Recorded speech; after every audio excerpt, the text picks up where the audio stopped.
Hello प्यारे दोस्तों, कैसे हो आप सभी। इस वीडियो में आप सभी के लिए मोस्ट इंपॉर्टेंट क्वेश्चंस लेकर आया हूं नवोदय विद्यालय प्रवेश परीक्षा 2025 के लिए। तो जो बच्चे नवोदय विद्यालय की तैयारी कर रहे हैं, जिन्होंने फॉर्म डाला है इस बार, तो आपको पता होगा कि आपका जो पेपर है वो 18 जनवरी 2025 को होने वाला है और लगभग आपके पास अभी तैयारी करने के लिए 4 महीने का समय है। तो इस वीडियो में आप सभी के लिए टॉप 5 मोस्ट इंपॉर्टेंट क्वेश्चन लेकर आया हूँ। सारे के सारे इंपॉर्टेंट क्वेश्चन है, ठीक है। तो आप वीडियो को पूरा देखिएगा एंड तक। और ये जो क्वेश्चन है ये नवोदय विद्यालय की परीक्षा में हर बार पूछे जाते हैं। सबसे पहले आपको वीडियो शुरू करने से पहले एक चीज बोलूंगा, नवोदय विद्यालय प्रवेश परीक्षा 2025 नोट, इस वीडियो में जितने भी क्वेश्चन को बताया गया है उसी तरीके के प्रश्न आपके नवोदय विद्यालय की परीक्षा में आएंगे। ये बात आपको ध्यान रखना है, उसी तरीके से पूछे जाने वाले हैं। और एक दूसरी बात ये, बेस्ट बुक फॉर JNVST यानी कि जवाहर नवोदय विद्यालय सिलेक्शन टेस्ट 2025 के लिए ब्रह्मास्त्र बुक, जो कि सिर्फ 199 रुपये में है। वीडियो के नीचे उसका लिंक मिल जाएगा, आप खरीद सकते हो, ठीक है। ये तो बात हो गई बुक के बारे में। अब पहला हमारा जो क्वेश्चन है इस वीडियो का, जो कि मोस्ट इंपॉर्टेंट क्वेश्चन है, जितने भी क्वेश्चन है इस वीडियो में 5 क्वेश्चन है, ज्यादा नहीं है। वीडियो बड़ा नहीं होने वाला है, छोटा होने वाला है, ठीक है।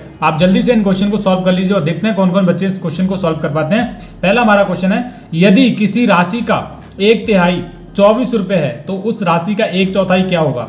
ऑप्शन नंबर ए 12 रुपए, ऑप्शन नंबर बी 18 रुपए, ऑप्शन नंबर सी 15 रुपए, ऑप्शन नंबर डी 16 रुपए, ठीक है। तो यदि किसी राशि का 1/3, अब आपको वो राशि सबसे पहले पता करनी है। यहाँ पर ये ऐसे करके कोई क्वेश्चन आ जाए तो आपको सॉल्यूशन कैसे करना है आप देखेंगे। जिस तरीके से मैं करूंगा सॉल्यूशन आपको उस तरीके से करना है, ठीक है।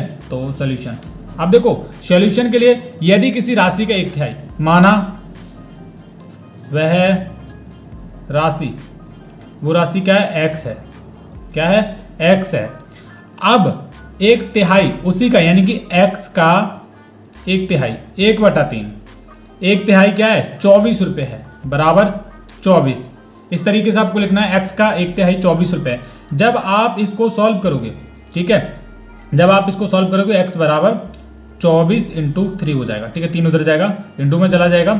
अब x बराबर आप क्या, सॉरी इसको चलेंगे, x बराबर 24 3 कितना हो जाएगा, 72 हो जाएगा, ठीक है। अब वह संख्या क्या आ गई हमारी, जो संख्या हमने x मानी थी, x बराबर कितना आ गया हमारा मूल 72 आ गया।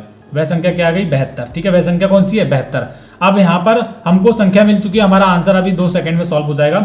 वह संख्या कौन सी है 72, ठीक है। अब 1/3 भाग दो उसका 24 रुपये। अब हम, अगर आपको डाउट हो कि हमारी संख्या 72 सही भी है या फिर नहीं, तो आप क्या कर लीजिए, 72 का 1/3 करके देख लीजिए। अगर वो 24 होगा तो आपका बिल्कुल आप सही कर रहे हैं, ठीक है। अब इसको आप भाग करेंगे, 3 दूनी 6 और ये 3 चौके 12, ठीक है। तो वह उनका 1/3 भाग कितना है 24, तो बिल्कुल हम सही कर रहे हैं, ठीक है। अब x बराबर हमारा 72 आ चुका है, तो उस राशि का यानी कि 72 का ही 1/4 भाग पूछा गया है। तो हम क्या करेंगे, x का 1/4। अब x का मूल हमारा दे रखा है यहाँ पर 72। अब 72 का 1/4 आपको करना है, सिंपल आपका आंसर आ जाएगा। आप करेंगे 4 से भाग, ये 4 एकम 4 आएगा और ये 3 होगा 32 हो जाएगा, 4 अट्ठे 32। तो हमारा आंसर क्या आ जाएगा, 18 रुपये हमारा आंसर आ जाएगा। सिंपल था ये क्वेश्चन। ऑप्शन नंबर बी में इसका आंसर दे रखा है, ओके बच्चों। ये ऑप्शन नंबर बी इसका राइट आंसर हो जाएगा। हमारा सेकंड वन क्वेश्चन है ये वाला, आप देखेंगे बहुत इजी क्वेश्चन है, इस वीडियो में आप सभी के लिए लेकर आया हूँ। ज़्यादा हार्ड नहीं है, बस आपको देखना है, लेकिन आते हैं, इंपॉर्टेंट है। सोल्यूशन करेंगे इसका, देखेंगे और क्या इसका आंसर आप बताएं। तो सोल्यूशन है 23/4 का दशमलव भिन्न निम्नलिखित में से कौन सा होगा। Option number A, option B, option C, option D, इसमें से आपको देखना है। तो जब इस तरीके से क्वेश्चन आ जाए आपको क्या करना है, 23 की भाग करनी है 4 से, जो भी नीचे दे रखा है उससे भाग करते हैं और जो ऊपर आता है वो बीच में आता है। अब इसकी भाग करेंगे, हम देखेंगे भाग करते हैं तो हम देखेंगे इस संख्या के या तो बराबर रहना चाहिए या तो इससे कम रहना चाहिए, ठीक है। तो 23, 4 के पहाड़े में 23 आते हैं, नहीं आते हैं। तो 4 के पहाड़े में 4 का पहाड़ा कहाँ तक पढ़ेंगे हम, 4 पंजे 20, ठीक है। देखो इससे कम रहेगा। अब यहाँ पर 3 बचेगा। अब आपको क्या करना है, सॉल्व करने से पहले यहाँ पर आपको पॉइंट लगाना और यहाँ पर आपको एक 0 बढ़ा देना है, ठीक है। आप फिर 4 का पहाड़ा पढ़ेंगे और 30 से या तो बराबर हो या तो 30 से कम हो, आपको भाग करना तो आता ही है इजीली। तो हमारा 4 7 28, यहाँ पर 7 बार जाएगा और यहाँ पर 28 आ जाएगा। फिर 30 में से 28 घटाएंगे, आपका 2 बचेगा। हमारा पॉइंट लगा हुआ है तो हम एक 0 और बढ़ा सकते हैं, ठीक है। और 4 पंजे 20, हमारा ये आपका आंसर आ जाएगा, ठीक है। इधर कुछ नहीं बचेगा और ये हमारा आंसर आ चुका है 5.75। ये हमारा रियल आंसर आ चुका है, जो कि ऑप्शन नंबर ए में दे रखा है। Option number A is right answer, okay बच्चों। तो दूसरा क्वेश्चन भी हमारा हो चुका है। अगले क्वेश्चन पे बढ़ते हैं। तीसरा क्वेश्चन हमारा 9, 12, 18 का लघुत्तम समापवर्त्य क्या होगा। एलसीएम पूछा गया है और एलसीएम से रिलेटेड हर बार नवोदय के पेपर में एक क्वेश्चन आता है। तो सॉल्यूशन देख लेते हैं इसका कैसे आपको करना है, ओके। तो आपको क्या करना है, जो संख्या दे रखी है 9, 12, 18, इनका एलसीएम ज्ञात करने के लिए आपको सबसे पहले 2 से करना है। ठीक है, 2 से क्या करना है, इनको भाग करना है। तो 9 का 9 एज इट इज रहेगा, 2 सिक्के 12 हो जाएगा और 2 9 18 हो जाएगा। ठीक है, अब आपको क्या करना है, 2 से फिर करना है, 9 का एज इट इज रहेगा और ये 2 3 6 हो जाएगा, फिर 9 का एज इट इज रहेगा। अब आप देखेंगे कि 2 से ये भाग नहीं होने वाले। अब आपको क्या करना है, 3 से अगली संख्या से भाग करना है। तो हम करेंगे इससे भाग, 3 तिया 9 हो जाएगा और 3 एकम 3 और 3 तिया 9। फिर से आप क्या करेंगे, 3 से भाग करेंगे, 3 एकम 3, ये भी 1 का 1 रहेगा और 3 एकम 3। ठीक है, अब हमको जो साइड वाली जो संख्या मिलती है इनकी आपको क्या करना है, मल्टीप्लाई करना है। यानी कि जो संख्या मिली है 2 गुणा 2 गुणा 3 गुणा 3, इनको गुणा करना है आपको। 2 दूनी 4, 4 तिया 12, 12 तिया 36।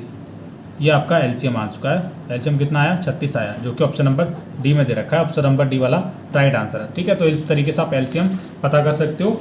अगला क्वेश्चन है हमारा, चौथा क्वेश्चन है और ये क्वेश्चन आपके लिए बहुत इंपॉर्टेंट है, क्योंकि मुझे लगता है इस तरीके के क्वेश्चन नवोदय की परीक्षा में लगातार पूछे जा रहे हैं। वही मैं क्वेश्चन आपको लेकर आ रहा हूँ। इससे इन जो लास्ट 2 क्वेश्चन को करवाने से पहले आप सभी से मेरी रिक्वेस्ट है, जो मैंने आपको बेस्ट बुक बताई है ब्रह्मास्त्र, उसका लिंक इस वीडियो के नीचे मिल जाएगा, आप उसको खरीद सकते हो। और छोटी सी रिक्वेस्ट आप सभी बच्चों से ये मेरी, इस चैनल को आप सब्सक्राइब कर लीजिए। यहाँ पर आपकी नवोदय की तैयारी एकदम फ्री करवाई जा रही है, एकदम फ्री होता है सब्सक्राइब करना, तो आप सब्सक्राइब कर सकते हो। ओके, तो अगला क्वेश्चन है हमारा, 38,025 रुपये को कुछ आदमियों में इस प्रकार बांटा गया कि कुल जितने आदमी थे प्रत्येक को उतने ही रुपये मिले। तो कुल कितने आदमी थे, option number A, option B, option C, option number D. जब इस तरीके से क्वेश्चन आ जाए तो आपको ध्यान रखना है कि जो संख्या दे रखी है आपको ऐसे सवालों में सिंपल और सिंपल उसका वर्ग ज्ञात करना रहता है। ठीक है, इस संख्या का आपको वर्ग ज्ञात करना है कि ये कौन सी संख्या का वर्ग है। तो इसका आपको आंसर किस तरीके से करना है मैं आपको बता दे रहा हूँ अभी।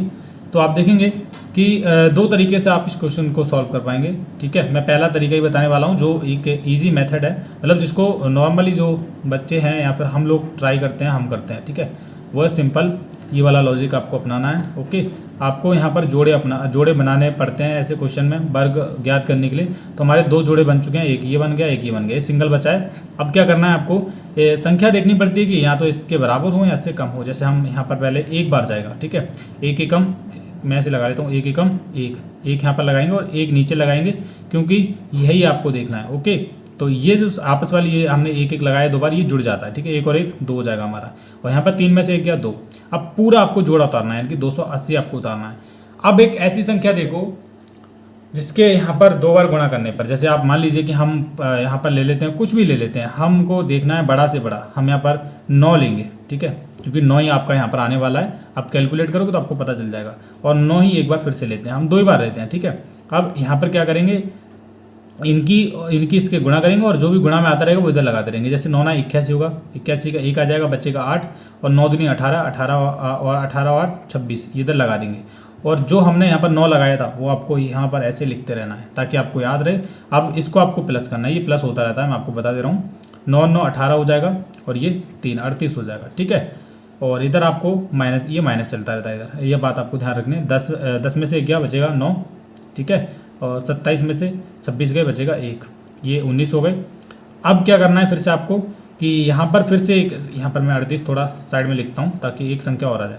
अब फिर से आपको देखना है, अब ये अगला जोड़ा आपको उतारना है यहाँ पर। ठीक है, पहले हमने ये उतारा था यहाँ पे, अब ये वाला यहाँ पे उतारना है आपको, 25 उतार लेना है पूरा। अब 25 है ना, अब फिर से आपको देखना है कि यहाँ पर क्या आ सकता है कि हम इसकी गुणा करें तो ये हमारा पूरा का पूरा बैठ जाए। ओके, तो हम 5 लगाएंगे, यहाँ पर 5 ही आएगा और 5 भी हम यहाँ पर भी लगाएंगे। ओके है ना, आप देखेंगे जब इसके आप गुणा करेंगे, 5 पंजे 25, बचेगा 2, 5 8 40, 40 और 2 42, बचेगा 4, 5 3 15, 15 और 4 19। ये पूरा का पूरा हमारा यहाँ पर हो चुका है। और अब आपको कुछ करने की ज़रूरत नहीं, क्योंकि ये पूरा का पूरा हो चुका है। अगर आप जोड़ना चाहो तो जोड़ सकते हो, 5 और 5 10, 5 से लिख 9 और ये 9 और ये 390। इसको आपको नहीं देखना है, आपका जो आंसर आता है ये वाला आता है। ठीक है, 195। तो कुल कितने आदमी हैं, तो 195, यानी कि ऑप्शन नंबर सी हमारा राइट आंसर है। इस तरीके से आपको क्वेश्चन को सॉल्व करना पड़ता है। 5वां वाला क्वेश्चन है ये वाला, आप देखेंगे एक विद्यालय में 864 विद्यार्थी हैं, इनमें से 5/9 भाग लड़कियां हैं तथा शेष लड़के हैं। लड़कों एवं लड़कियों की संख्या में क्या अंतर है। तो इस तरीके से जब क्वेश्चन आ जाए, एक विद्यालय में 864, तो सोल्यूशन आप देखेंगे किस तरीके से करना है। 864 विद्यार्थी हैं, तो टोटल स्टूडेंट कितने हैं, टोटल स्टूडेंट्स हम देख लेते हैं। हमको दे रखा है यहाँ पर संख्या दे रखी है कुल विद्यार्थियों की, वो है 864। जब 864 विद्यार्थी हैं, इनमें से 5/9 भाग लड़कियां हैं, यानी कि 864 का आपको 5/9 भाग ज्ञात करना है। तो हम 9 से भाग करते हैं, 9 9 81, बचेगा 5, 9 6 54। अब 96 की 5 से गुणा करो, 5 6 30, बचेगा 3, 5 9 45 और 3 48। 480 क्या है हमारी गर्ल्स हैं, यानी कि लड़कियां हैं। अब क्या है, लड़कों की संख्या और ज्ञात कर लीजिए। लड़कों की संख्या ज्ञात करनी तो टोटल हमारा जितना भी दे रखा था 864। अब क्या करना है, 864 जितना भी दे रखा था उसमें से आपको 480 घटा देना। अब क्यों घटा रहे हैं, क्योंकि ये लड़कियों की संख्या है, हमको लड़कों की संख्या ऑटोमेटिकली पता चल जाएगी। जब आप इसको घटाओगे तो आपका 4 एज इट इज रहेगा और 16 ये 8 बचेगा और इधर 7 और ये 3, 384 हमारे बॉयज़ आ जाएंगे। अब आगे पूछा है लड़कों एवं लड़कियों की संख्या में क्या अंतर है। अब लड़कियों की ये संख्या आ गई, लड़कों की ये आ गई, तो 480 माइनस 384 आप कर लीजिए। 10 में से 4 जाएगा 6 बचेगा और ये 7 हो जाएगा और ये 17 हो जाएगा, 17 में से 8 जाएंगे, ये 9 बचेगा और यह हमारा 96 आंसर आ जाएगा। ठीक है, जो कि ऑप्शन नंबर ए में दे रखा है। तो option number A is right answer. Okay बच्चों, अब थोड़ा सा और सुन लीजिए। देखो इस वीडियो में 5 क्वेश्चन मैंने करवाए थे जो कि नवोदय विद्यालय प्रवेश परीक्षा 2025 के लिए मोस्ट इंपॉर्टेंट क्वेश्चन थे। और आप थोड़ा सुन लीजिए, ब्रह्मास्त्र बुक सिर्फ 199 रुपये में, वीडियो के नीचे इसका लिंक मिल जाएगा। और जिन लोगों ने चैनल को सब्सक्राइब करके नहीं रखा है, चैनल को सब्सक्राइब कर लीजिए नवोदय विद्यालय से जुड़ी ऐसी वीडियो देखने के लिए। थैंक यू बच्चों।